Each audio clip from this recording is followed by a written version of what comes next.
Hi, I am Sigourney. I am the co-founder of Black and Cancer. Um, Here just to talk to you today about what we do as an organization, some of the things that we've achieved over the last year so far, and kind of some of the dreams that we have for the future. But yes, first of all, just to kind of tell you about the story of how we started.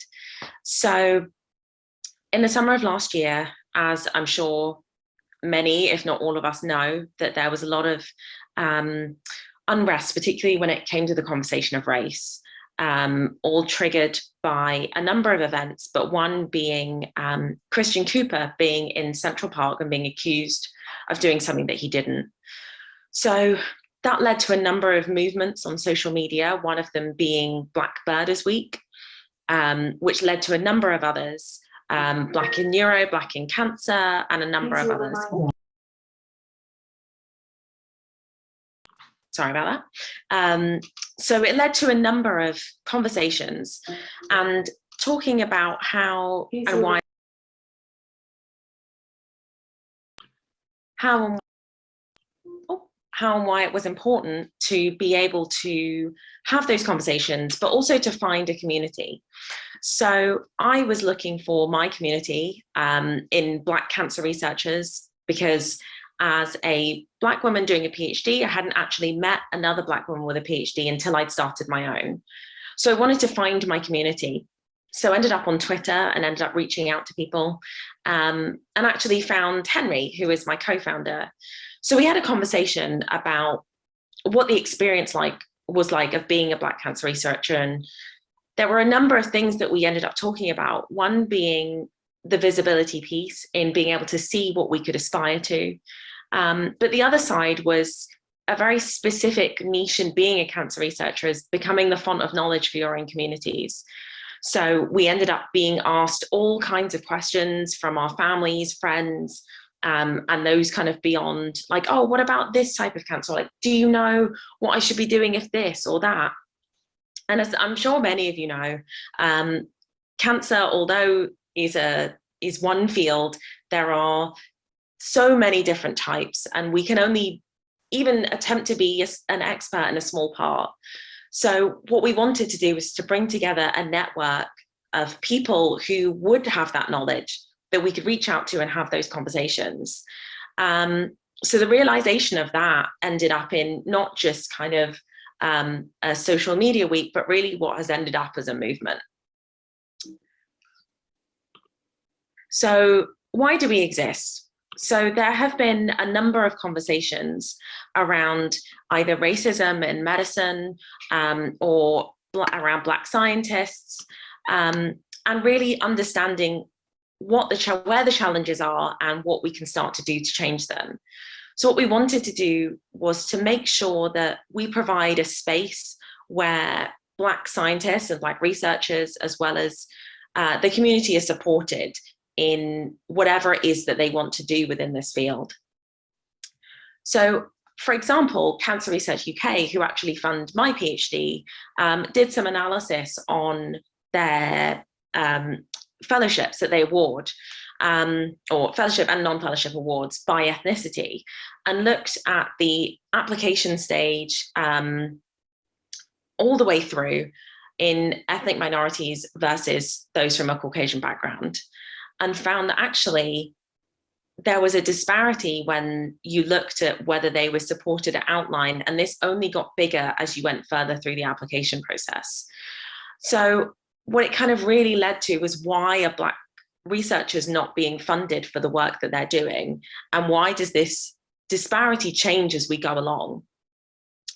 But also on the other side, as to why we exist, is looking at death rates of cancer in a range of communities. And actually, cancer predominantly has a higher death rate in those of African American or Black backgrounds than those in other backgrounds. So this AACR Cancer Disparities Progress Report, which was published last year, detailed a number of risk factors and disparities when it comes to cancer. But when they looked specifically at ethnic background, they found that actually African American men had 111% higher chance of dying of prostate cancer. Black women or African American women had a 39% higher chance of dying of breast cancer.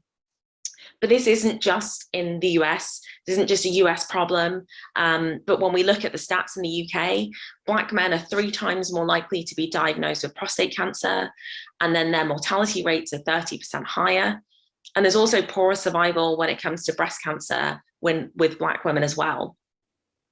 So it's a real issue, and we really wanted to highlight that to the community and see what we could start to do about it. So how are we tackling these issues? So one part is through education and engaging the community, and that's through our Cancer Awareness Project. But also on the other side is the professional networking and fellowship and bringing those researchers together. And that is what we're doing through our Black and Cancer Pipeline program. So in all, community is at the center of everything that we do, whether that's bringing the science community together, the medical community together, or the advocacy community, to bring them all together to create this network that supports everybody and brings visibility, but also information to the right people to be able to make the changes at levels much higher than we're currently at. So our aims are kind of around educating and reducing stigma around diagnosis, particularly within the Black community. Also informing the wider community about cancer disparities, why they exist and what we can start to do about them. But also to build this community that reflects the cancer patient population. When we look at the number of researchers compared to the number of Black people there are with cancer, there isn't that reflection. So it's harder to be able to prioritize the needs of those communities if they aren't reflected. We also wanted to provide visibility, but also mentorship and guidance for those coming up to be able to see what they can be and then have help to get there. So part of this is through our Black and Cancer Pipeline program. So we've had this Black and Cancer Pipeline seminar series that we've been holding monthly talks over the last year, which starts again next week, actually. But we've also been doing things on the ground to make real active change. We didn't want to just give talks to help people to get there, but to really be able to proactively help. So we generated what's known as the Black and Cancer Mentorship Program. So we've actually fully funded an international mentorship program for 15 US and 15 UK students with a fully paid 8-week lab placement at the end for them to get experience in the lab. And we know how important that is when you go on to then applying for graduate school and beyond. But also having our Black and Cancer Postdoctoral Award. So this year, the end of Black and Cancer Week, handed out over $225,000 in postdoctoral funding to 3 Black cancer researchers. But also we're able to give $100,000 as a Distinguished Investigator Award to actually Dr. Paula Hammond, who is a professor at the Koch Institute at MIT, doing some brilliant work on nanoparticles and delivery mechanisms in cancer. So we really wanted to support those researchers to go on to fulfill everything that they want to within this space. But again, it's not just about those, but also about the Cancer Awareness Project and bringing that to the community. So we have had a collaboration with the FDA Oncology Center of Excellence, who held their inaugural National Black Family Cancer Awareness Week, which is a huge social media event, which they held last June. So we were heavily involved in that and creating the scheduling and the programs and putting that together, but also having seminars for World Cancer Day. And that was kind of bifold in being able to increase the visibility of those researchers who are in spaces where there's novel work going on, and being able to them having opportunity to talk about their work and the breakthroughs that they're making, but also being able to do that in a way that was conducive to informing the community about the work they were doing. So making sure that it's not just information that's already out there, but also new information that can really help these communities to be able to be informed about their healthcare decisions. So as I mentioned earlier, it all started with Black in Cancer Week. So we had our inaugural one last year and have had a second one this year. And we had a number of events and didn't want to make the 2 weeks the same. So we had an opportunity for people to introduce themselves with a kind of roll call on Twitter.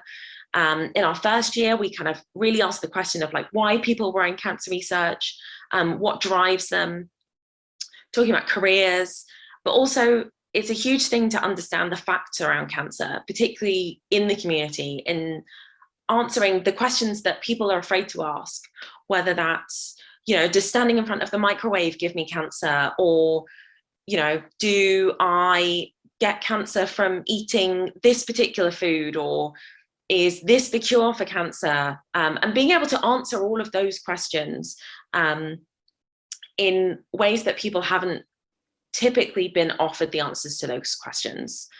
We also had time to highlight disparities and talk about how we can take care of ourselves. But then this year, we kind of shifted the focus a little bit and talked about what's the next step. So thinking about how we can build mentorship programs, what the next step is after you're diagnosed, and how we as a community can support each other when we are diagnosed and trying to reduce that stigma. So what was really important for us was to continue to bring the community together to answer the questions that people needed answering, but also to bring the information. So the feedback that we got from both Black in Cancer Week last year and this year has been amazing. And it's really helped people to feel like they have a community, whether they are a patient, whether they are a survivor, whether they are an advocate or at any part in the cancer pipeline process, for them to feel like they have a community that they can go to, that they have people they can ask questions to and get them answered, and really just start to feel supported and have a place that they can go to when they need help, whether that's in their career as a researcher or whether that's as a patient and finding their community there. So the support that we had was absolutely amazing, whether that was from the Crick Institute, whether that was our highlight in Forbes last year, the director of the National Cancer Institute in the US and being highlighted by the Science and Industry Museum in Manchester. It's been a really incredible journey. But for us, the impact was really amazing. So last year we had 80.5 million impressions on Twitter and a whole number of people being involved. But actually for us, it wasn't about the numbers, but how we could go beyond that. So our aim was around connecting future investigators and collaborators. And like I mentioned before, providing a resource for what we call all of cancer. So patients through to researchers, through to everything in between. And really sparking the conversation, but also maintaining that momentum in the change that we see happening. So then I come to how can you help? It's really important to us as an organization, especially when we communicate what we're doing, is it's not just about us. It's not just about what we're doing, but how we can help to bring people along on our journey with us. Because if we don't have the support, we can't get anything near what we would like to get done. As an organization, we essentially don't want to have to exist. We don't want to have to specifically support Black cancer researchers. We don't want to have to specifically highlight disparities that happen within the community because they shouldn't be happening at all. So our aim is to essentially be able to say we're not needed anymore, and that's really great. You know, a lot of our board and our organization is made up of early career researchers, people doing their PhDs and other postgraduate studies or just entering it into the working world. So we're all really passionate about this, but we also all have other things to do, as I'm sure you guys being on, you know, this committee all have other things to do, but you're passionate about what you're doing and the change that you can bring in those spaces. So as grant writers, or if you're involved in funding for clinical trials, just some questions to ask around, do you specify that you need a diverse population, when you're either funding trials or writing whatever people need to apply to? Do you think about making sure that that's important, that it reflects the whole population?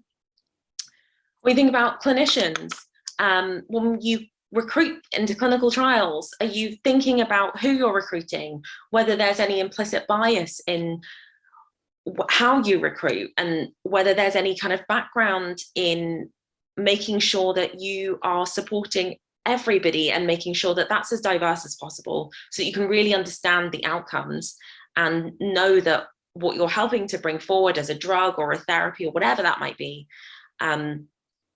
does it impact on everybody? Does it have that desired effect on everyone?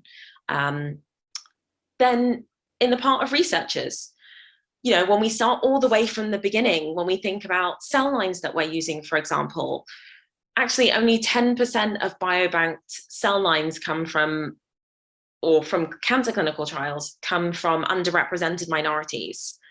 When I mentioned earlier that actually Black men are 3 times more likely to be diagnosed with prostate cancer, and they have a 30% increased mortality rate, actually 90% of prostate cancer cell lines that we use come from Caucasian populations. When we think about the fact that Black women are more likely to be diagnosed with triple negative breast cancer and are likely to have poorer survival, actually 80% of breast cancer cell lines that we use in research, again, come from Caucasian populations. So we're thinking about how we can be as inclusive in our research practices as possible, all the way from the beginning. When we think about things like lung cancer, for example, and EGFR being the most common mutation present in lung cancer, it's still present in Black populations, but actually at a lower percentage than others. And it's the same for ALK1 mutations, ROS1, BRAF, are all lower than in other populations.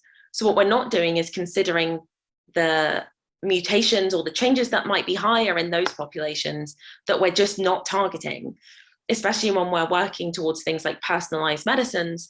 How can they be personalized if they're not personal for everybody and for every community? The next thing is teachers. When we talk about visibility and why that's so important, I didn't see another Black female with a PhD until I'd already started my own. And along the way, I didn't even know if it was possible.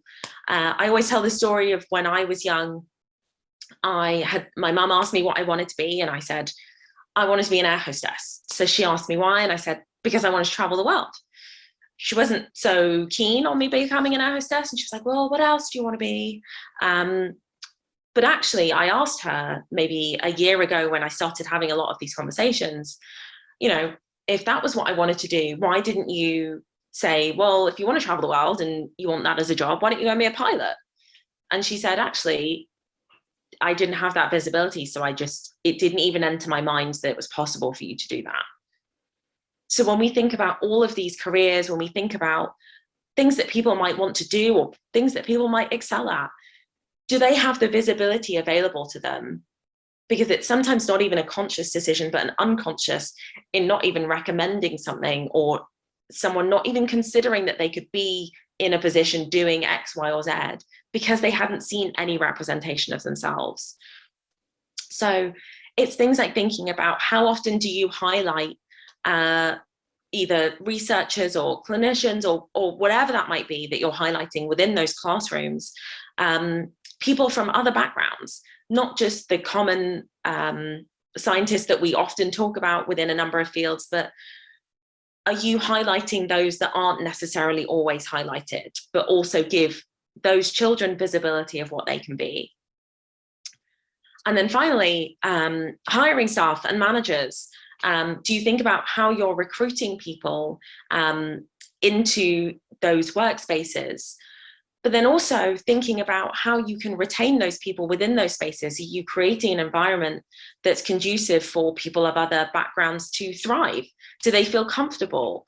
Do you make it clear in your policies about how things like microaggressions won't be tolerated and so on and so forth? Do you give them an opportunity to be able to talk about challenges, but also for race to not be a taboo subject, but just an open conversation that you can consistently have? So if you're interested in, what we do as an organization, we are on all forms of social media, whether that's Twitter or Facebook or Instagram.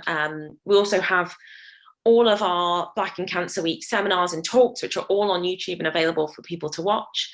And also feel free to visit our website at blackincancer.com.